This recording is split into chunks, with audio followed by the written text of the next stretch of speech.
Good afternoon, everyone. Welcome. All right, while we let everybody continue to join, I'm going to go ahead and get started. I know we only have 30 minutes, so we want to make sure we get through everything. But we're so glad that you joined us today for our webinar with the Community Foundation Tampa Bay. Just a quick housekeeping notes. I have muted everybody for the duration of the webinar to avoid background noise and distractions. We are recording this session and it will be shared afterwards via email, and it will be posted on our website as well as the slides. I have the captions turned on, but if this is distracting to you, you have the ability to turn them off using your settings at the bottom. We will have about 5 to 10 minutes if time allows to do a Q&A at the end of this webinar.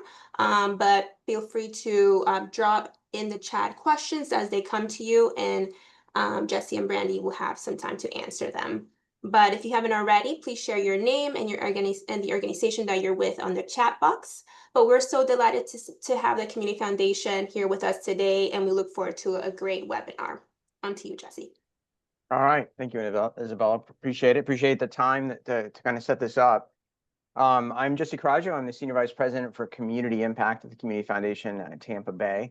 Thank you for spending time with us. We're here to help. I've always felt like our nonprofit organizations really help hold up our community on a day-to-day basis, and especially in times of needs in our community.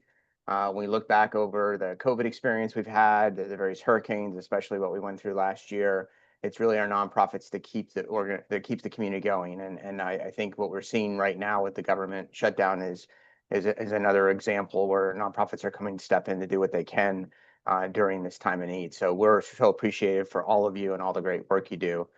Let me go to the next slide and I'll introduce my colleague. We have Miss soon-to-be Dr. Brandy Sanchez, but Miss Brandy Sanchez on our call as well. She's in the final steps of her dissertation process, but Brandy is our Senior Director of Community Investments, and she's going to walk us through a lot of the mechanics as we talk about two opportunities for funding that we have at the Community Foundation. We'll get in depth about the critical needs list to talk about some of the specifics. That's really an opportunity. It's not a competitive grant opportunity, but an opportunity to post your needs as nonprofit organizations. And we've had good success with this during COVID. We've had good success with that during the hurricane process, especially last year, that we'll talk a little bit about. And then at the later part of the presentation, Brandon will get some details and we'll talk about our upcoming competitive grants process that kicks off on December 1st. So let's go ahead and go to the next slide. I'm not sure, I imagine a few of you are familiar with Community Foundation, but I thought I'd just put a couple introductory slides in case you aren't. We have been around since 1990, so we're a little over 35 years old. We just celebrated our 35th anniversary. But our mission is to build a vibrant, prosperous community through transformative vision, leadership, and philanthropy. You can see our vision statement there, which is envisioning a thriving Tampa Bay community where every person has equitable access to opportunity and prosperity. And there to the right, you see our commitments to the community in terms of stimulating strategic philanthropy, building community connectiveness, and then ensuring a dynamic future. Next slide. I mentioned we started in 1990, and you can see from the information here that since 1990, we've actually granted out $468 million since that time, a little over 35 years, out into the general community. All of that funding going directly to nonprofit organizations, many of which are supporting those most needing our community.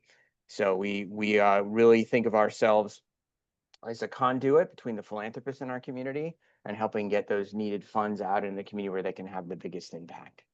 Next slide. So the philanthropists that we directly work with at the Community Foundation are our fundholders. And you can see at the Community Foundation, we have over 1,300, almost 1,400 funds. And we work with them on a regular basis to help them make what we refer to as strategic philanthropic giving. We know there's a lot of need out there. And a lot of the funding that goes through the Community Foundation is donor directed. So we're working alongside those donors and helping them make the most strategic decision. That's a good example of it. It's going to be the critical needs list. We also have some discretionary dollars that have been left to us by donors, much with intent. And you'll find out at the Community Foundation, our highest value is donor intent. So whether the donor's with us today or the donor has moved on, we honor that intent, and that's what we keep through the entire process to make sure the funds go to what their original intent was. We do have giving that goes on all over the country, but the vast majority of it is in the 5 counties we serve here in Florida: Pinellas, Hillsborough, Pasco, Hernando, and Citrus. And you can see this past year we had our second largest amount of grants that ever went out in a single fiscal year from the Community Foundation, $55.1 million. A good piece of that, about 10% of that, was towards hurricanes this past year. Next slide. A lot of people ask us, where does the funding go? How is it kind of distributed? And again, a lot of it's donor directed. But this is a breakdown. Many of you may be familiar with NTE codes. As nonprofits, you all have NTE codes, or National Taxonomy of Exempt Entities. And that's a classification that goes with the IRS for each nonprofit organization. And these are the codes of which our giving is for this past year, that 55.1 million. So you can see a third of it went into health and human services. And again, I think the hurricane were a big reason for that. About 19% was in the area of education. We find from year to year, education and health and human services swap depending on the needs of that particular fiscal year. Faith-based is our third area: youth development, arts and culture. And then they break down smaller than that.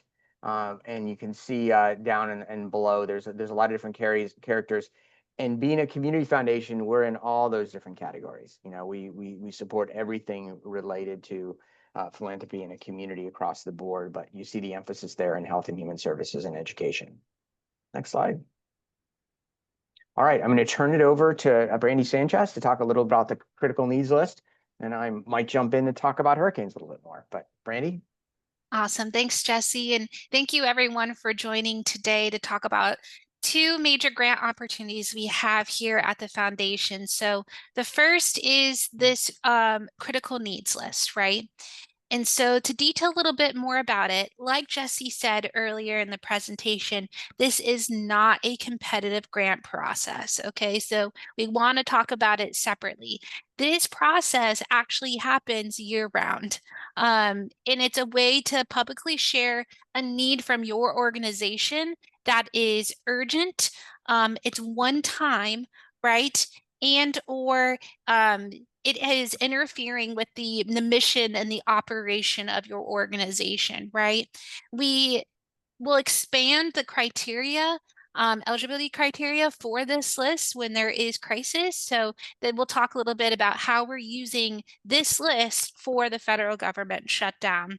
But as you can see here, typically when it comes to the critical needs list, it's requests such as emergency repairs for a building, replacement of essential equipment. Maybe your HVAC went out at your location and you need it to operate, especially in this, the summer. That is something that would qualify within the critical needs list. And this is a quick and short application that details the need. We review it to make sure it meets criteria. If not, we do talk to the organizations and say, hey, this isn't meeting this, but tell us a little bit more about what's going on. Okay. This is a public facing list. All right. So once the application is approved, it goes on our website where our fund holders are able to, well, anybody really, but it's really directed towards our fund holders to see what's going on, what are the needs in the community. And there's a matching opportunity for our fund holders. So this is a great opportunity if you have a critical need. So to expand on that a little bit, we want to talk about how we've used this list in past crises like Hurricane Helene and Milton. And Jesse, will you talk a little bit more about what that looked like? Sure, of course. And also, I know that link was in the last slide. I know we're going to send all this information out, but if you want to access this prior to receiving those slides, one, right now on our homepage, at the very bottom of our homepage, you'll see there's a call out and a link that'll take you directly to critical needs list. So while you're on the call, if you want to look while we're talking, you can click and go right there.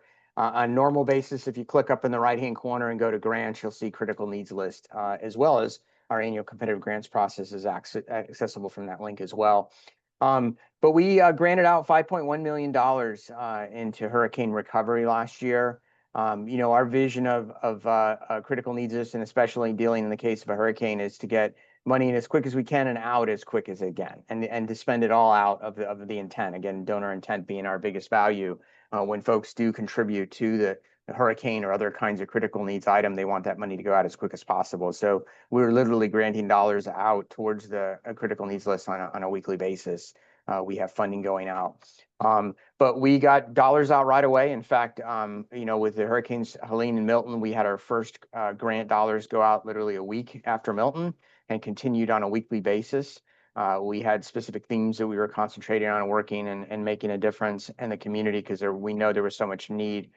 It was devastating in many parts in our 5-county area. And, we wanted to take the time to really focus on what those needs are and how we can support that.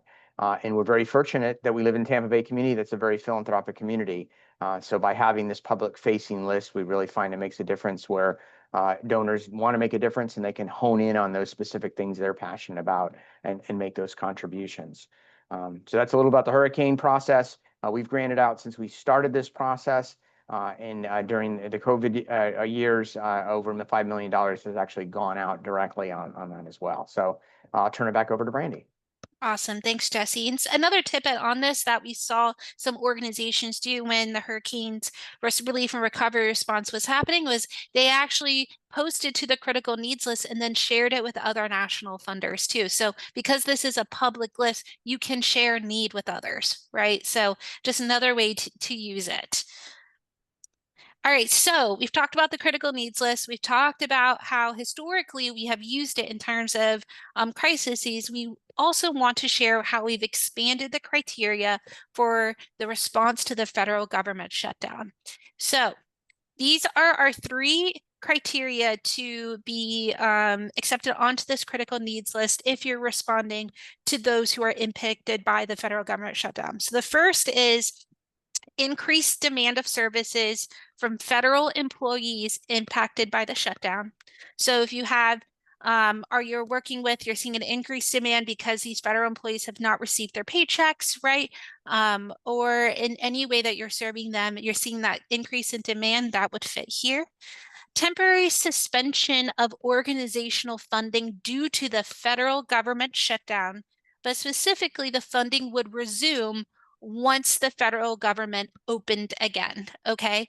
So if you were to select this criteria, we would ask for some type of email communication from the federal government, from your grant administrator, just letting us know that that this is paused, or some type of communication. So just know that there is a little bit more when you do select the temporary suspension, that it has to be one for the federal government shutdown.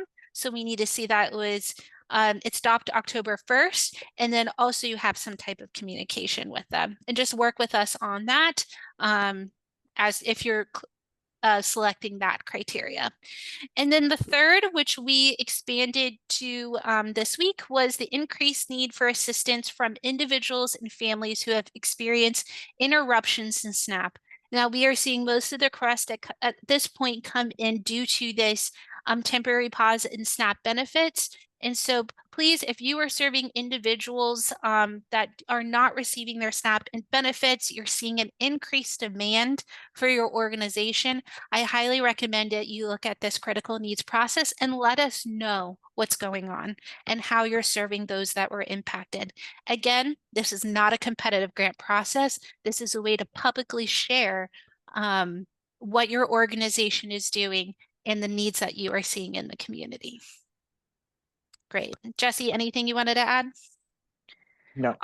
Great. So here's a little screenshot of what this critical needs list. So I keep saying public facing list, public facing list. So what does that mean, right? So this is what it looks like when you're on the website. As you can see, there's a federal shutdown related toggle bar, but this is the information that you would see if you were to be put on this list. Okay. All right. So for timing, we are going to keep going and talk about our other grant opportunities. Brandy, if I could just add two quick things. I'm Oh, sorry. sure. I know you asked me and I said I didn't have anything, and I actually It's do, okay. which is usually how I am, right? Yeah, it's One, okay. I saw Isabel did put the link into the chat. So if you want to go to the homepage, you can certainly find that. But if you're on this call and you just want to click it, you can actually go with what Isabel posted there. And two, I want to talk about the form itself. For the, I know some of you have probably done in our competitive grants process, and the LOI has some information. There's a lot more information when you get the full application. For the critical needs list, it's a very short form. So literally, once you connect into our Founded system, which is our grant management system, the whole application is probably less than 10 questions. So it's very basic, it's very easy, and it's intended as quick as possible as we can get your information in and get posted and shared with the community. Thanks, Brandy. Awesome. No, that's great, Jesse. All right, so now we're going to move on to the annual competitive grants process. As you see, there's a link down here if you want to learn more about this process. There's a ton of information on this grant opportunity, so we're going to be scraping really the surface on it, but don't worry, there's information sessions coming up on it. So this is kind of like a teaser for it. So the intent of the competitive grant process. So we host this once a year.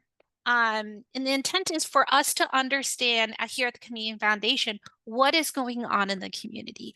What is something that you need? What is a project that you want to get started because you think that it would make a difference, right, in the community? We want to learn, right?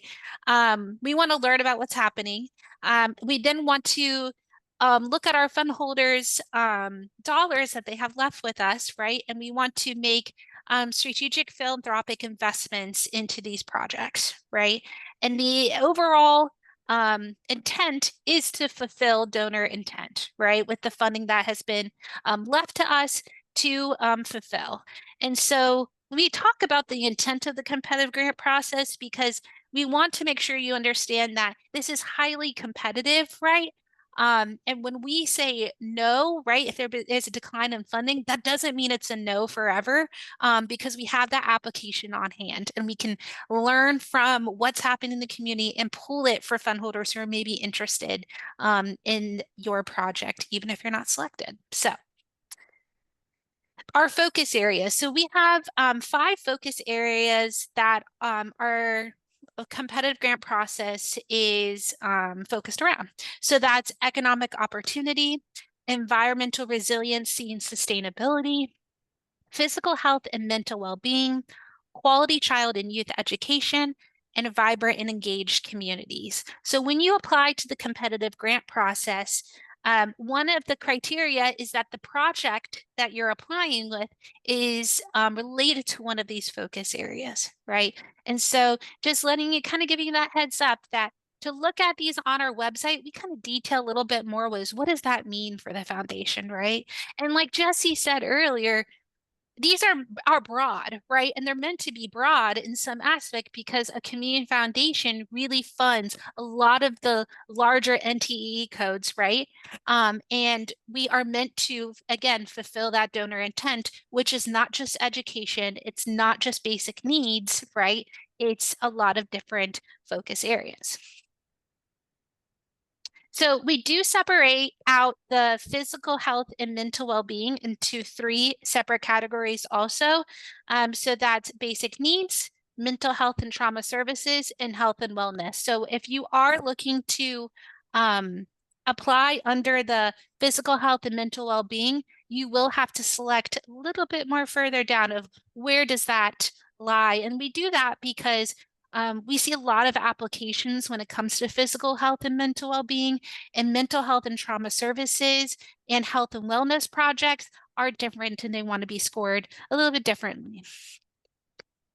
So eligibility, you'll also find this on the website, so I'm not going to read it through and through just because of timing here, but you have to be a 501c3 tax exempt organization as defined by the IRS.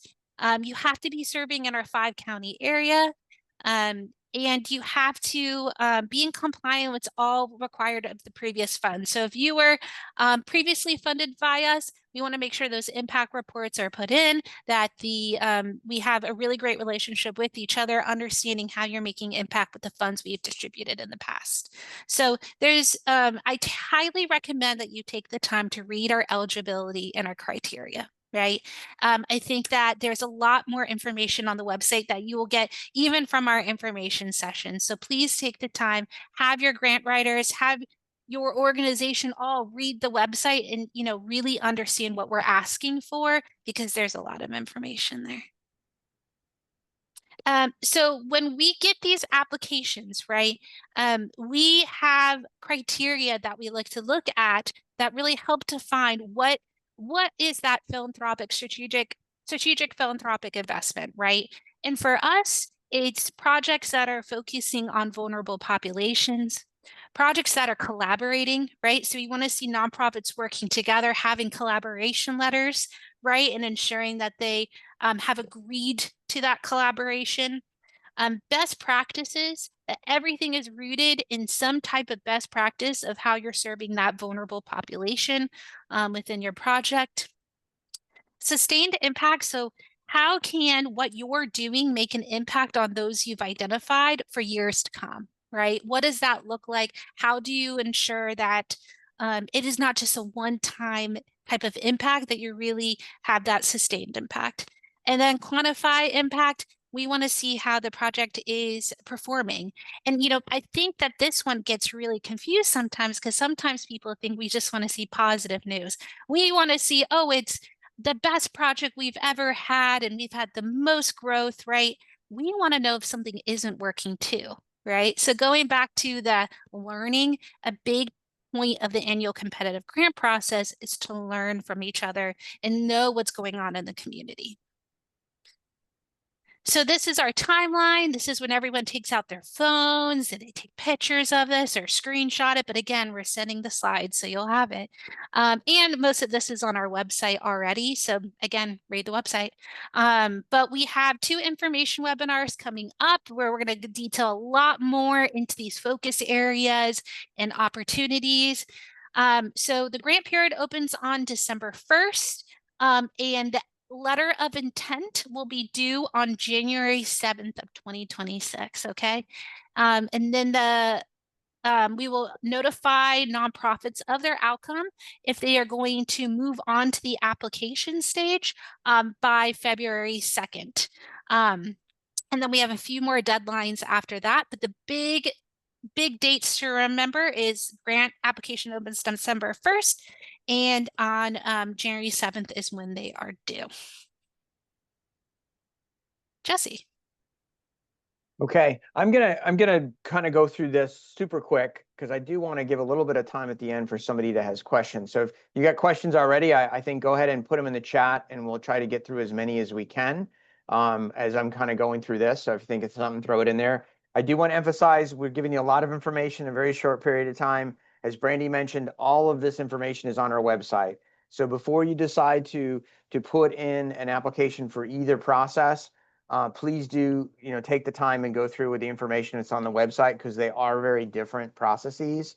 Our competitive grants is a much bigger process. It's highly competitive. Again, only about 1 in 5 get funded, but it is a number of questions that we ask and a process that we go through with the LOI and the full application, where when we think about the critical needs list, it's not a competitive process. We're just posting information and sharing it with our almost 1,400 fund holders, as well as other philanthropists in the community. And it's a very short application form, but the criteria is different. So do take the time on that. For other opportunities, we do have a couple of funds at the Community Foundation that do their own competitive grants process. One of those is Love for Lawrence, which is a fund from the Dimmitt family that's really focused in a mental health space. We also have Smith & Associates, which is a large real estate firm in our Tampa Bay community. Their foundation sits at the Community Foundation, and they have their own competitive grants process. We help support both of those, but they're really by those individual donors. And then we have Mental Health First Aid, which is a great resource if you're doing any work in the mental health space or mental health related space. And we offer free mental health first aid training for employees of nonprofit organizations. And so that's a great opportunity. We do that with our partner, St. Petersburg College, and a number of mental health providers in the community. So just sharing that real quick. But if you have questions, it looks like we have about 6 minutes left. And Brandy and I are here to answer any questions you have.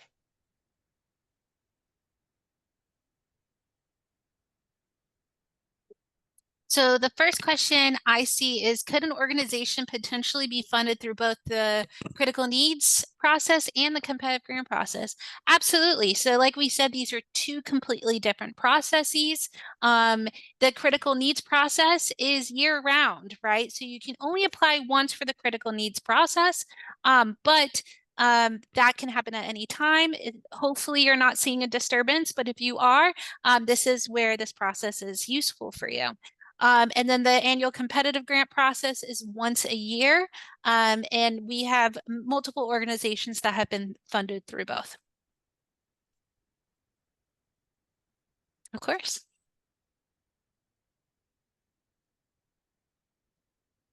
There are questions.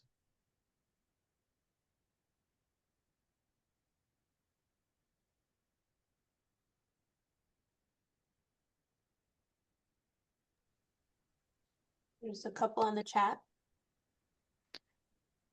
If you were a potential applicant, what questions would you ask?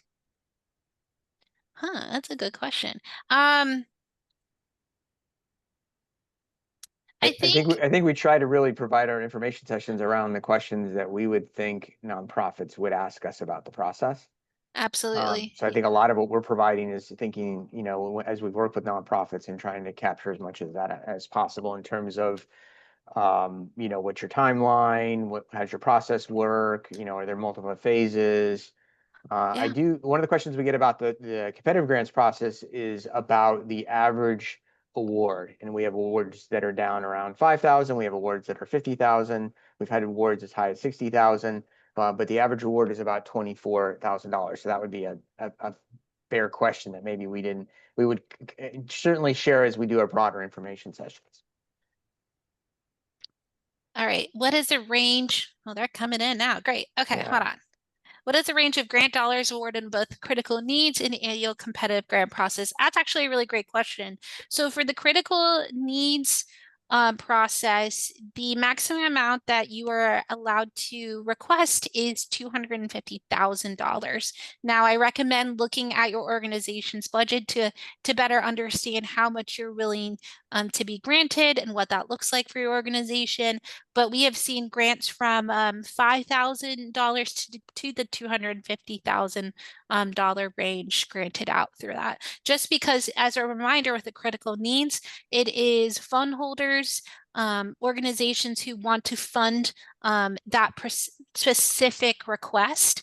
And so it really is based off of the request. For the annual competitive grants process, last year our smallest grant was I think it was $5,000 and our highest was $55,000. Yeah. So I see a question. If an organization received funding, can they reapply the following year? Absolutely. We do allow them each year to apply for funding. There's no restriction on it, whether you received it the year before, for either process. the question about for vulnerable populations in Hillsborough County, does CFTB have target zip codes? We leave that up to the organization to tell us how they are defining vulnerable for the populations that they're serving. Yeah, it's certainly a question on the competitive process, but as Brandy said, we understand the expertise of the organizations and them understanding where the populations are that are most in need. And you mentioned that for the critical needs grants that we need correspondence with the government agency over the loss of funding. Yes, if you're going with that second criteria, which is the temporary loss of funding that will resume once the federal government shutdown, federal government reopens, then yes, we need some type of communication, some type of letter, some type of just notification that your funding was paused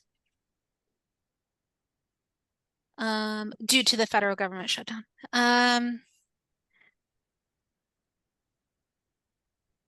reporting and Sure. goals created around demonstration. So we have a impact report. So for both, we have reports that are due for the critical needs process. They're 3 months after the funding has been distributed, where we ask for the impact, and how you describe that impact to us is again based on the organization's expertise.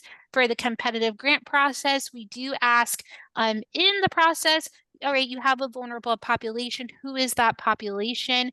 We do ask for identifiers, and then we ask for that impact at the end of the year.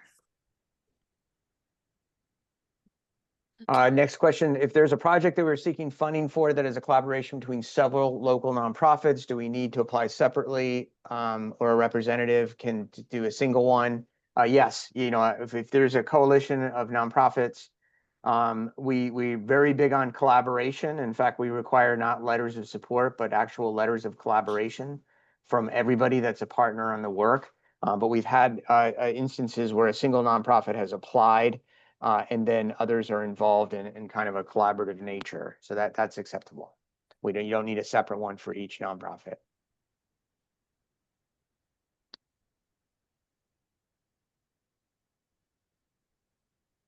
Okay, so I have an organization that is serving mostly in Michigan, but seeking funding to support to enter the Tampa Bay area. Is this an area that you consider to be a viable service for grants? So like Jesse was explaining that here at the Community Foundation, we were able to deploy around $55.1 million back into the community. So that kind of answered the question of like, is there a viable service for grants? Now, my recommendation, if you are trying to enter the Tampa Bay area, is to look at other organizations that have similar missions to yourself and start there, right? We are very connected to the nonprofits here in our community. So if you were to apply for the competitive grant process, we would look at that collaboration and say, are you working with the other organizations that are doing similar and wonderful work here in the community? It looks like there's one more. I'm going to stop after this next one, just in the interest of time as well. I think we've hit the time point. Oh, we have. Is the funding cost reimbursement grant, or how are the funds awarded? We do not do cost reimbursement. So if you're awarded a critical needs grant, it might be partial pieces based on people contributing to that. So it may not be an all one, but it's not a reimbursable grant. We don't do any receipt expenditures or any of that. If it's a competitive grant, then when we do our awards at the dates that Brandy shared, it all goes out at that time point. So it's not partial funding in that sense. If it's competitive, it goes all out one time. And there's no receipt responsibility, though there is a report that's due a year after for the competitive grant. Okay. Great. Awesome. I'm sorry, I Big thank you. misunderstood. LOL. Kristen, you want to follow up?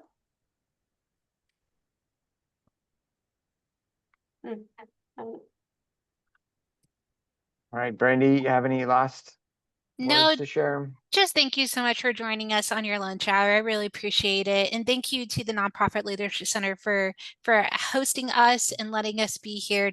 I'm really grateful for our partnership always. But really in these times, we want to share about grant opportunities. So thank you.